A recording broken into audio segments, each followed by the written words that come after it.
Hey everybody, welcome to Kimmel's Irish Pub. Time for another movie review. Tonight's movie, The Invitation. It's about a young woman who gets swept off her feet, but then finds out that there's a gothic conspiracy afoot. So, I don't know, 5.2 on IMDb, but 8,810 people rated it so far. Nathalie? I think that's the way you say it. Emmanuel. So she's been in like Deadpool, right? Is that no? Fast and the Furious. Fast and the Furious, not Deadpool. That's the other girl. They look very similar, but she's been in the Fast and the Furious series, and she's, or at least one of them. Maze Runner she was in. I guess she was in Game of Thrones. I don't know, but I've seen her before. And Sean Pertwee, who is the butler. Is he Alfred? Anyway, I don't know. Sorry, I'm just roaming through the names here. I don't recognize anybody else. Had it on my list. Hour and 46 minutes long. Not super excited to see it, but who knows. Let me get into it, find out what it's about, give you a better idea, let you know what I think. Stick around. I'll be back.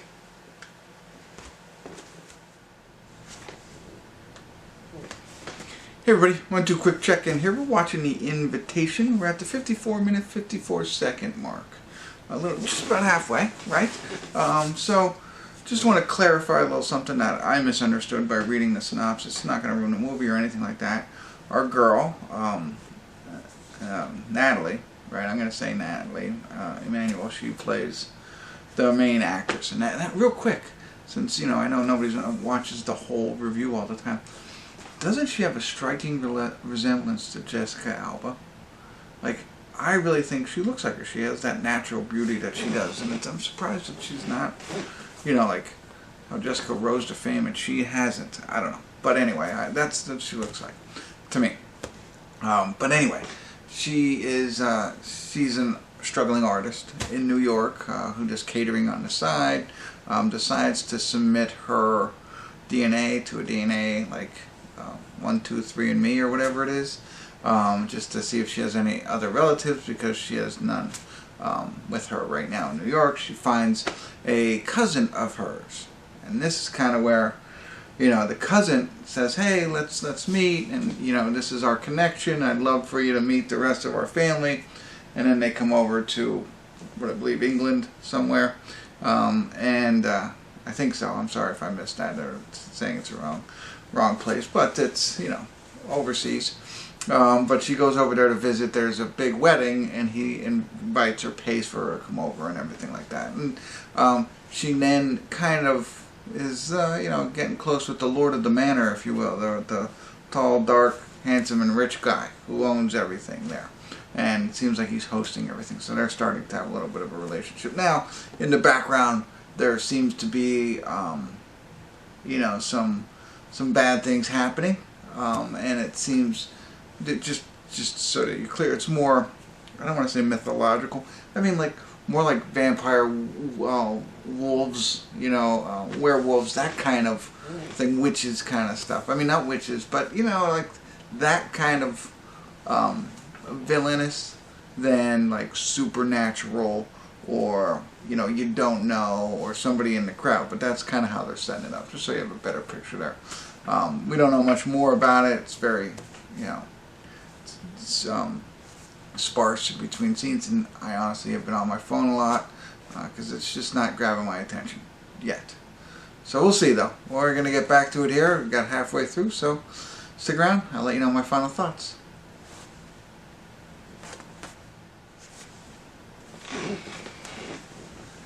Hey everybody, we're at the credits of The Invitation. I have mixed emotions. Like I said in the check-in, I wasn't as intrigued as I thought I'd be. I was checking my phone, you know, wasn't watching as much as I wanted to. Just waiting for the, well, what is this all about kind of stuff.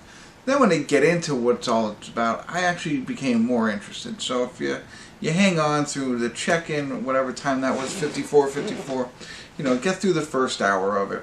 And then it becomes a little bit more interesting to me. At least I didn't look on my phone as much. That, you know, that only lasts for a certain period of time. There are scenes again where I'm like, you know, whatever. you know, then it's just like, okay, now how are we going to end this kind of stuff? So I don't know. It didn't hold my interest, then held my interest, then lost my interest, but then we made it to the end. Okay, now I get to see, okay. And even through the end, I was on my phone. And that's not good. I know you don't really need those kind of details, but it kind of says to me that for some reason it didn't keep me engaged, right? And that's what it should say to you. I could say that, but I like to, I don't know, spell it out that way. Okay, so we get to the end. Interesting stuff happens. We get to the end, and you know, we understand what's going to go down, kind of thing. Now, part of it I don't get, you know, like whatever, but whatever. The dramatic climax happens, and then they show a little bit like after, you know, and then that scene kind of, I didn't like that too much. And I'm going to talk a little bit more openly about it and not give it away, but though, you know, you wait for the ending, and then you get the ending, and for me it's not all it was cracked up to be. I don't know if I don't have a thought in my mind on how I could have made it a little bit better, but I don't know. I'm going to have to talk openly because this is too hard. So that's what I got. So if you haven't seen it yet, check it out. But if you have seen it, or you don't care about learning a little bit more that could potentially spoil it, stick around. I want to talk a little bit. I'm not going to ruin the ending. I'm not going to tell you exactly what the ending is, but I'll talk a little bit more openly about what the movie is. So, spoiler alert, spoiler alert, spoiler alert. Okay, so if you stuck around, you were warned. It's about vampires. Kind of figured that out in the beginning. I didn't know that. It is.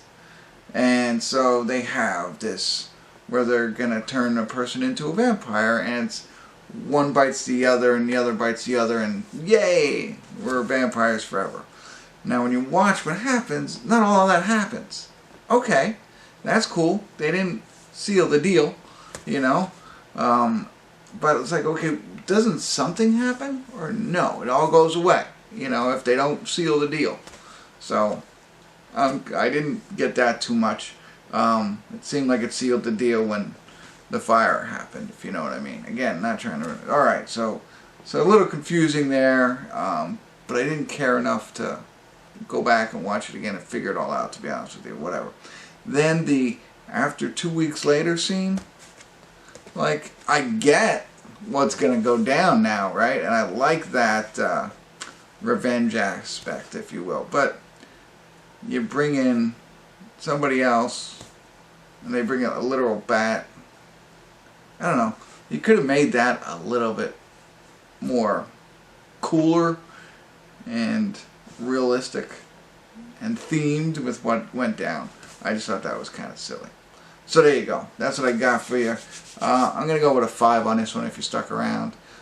And again, I think she's great, but I think there was just some things that I just didn't enjoy and I wasn't drawn in. So, alright, that's it. Thanks for tuning in. Kimmel's Irish Pub.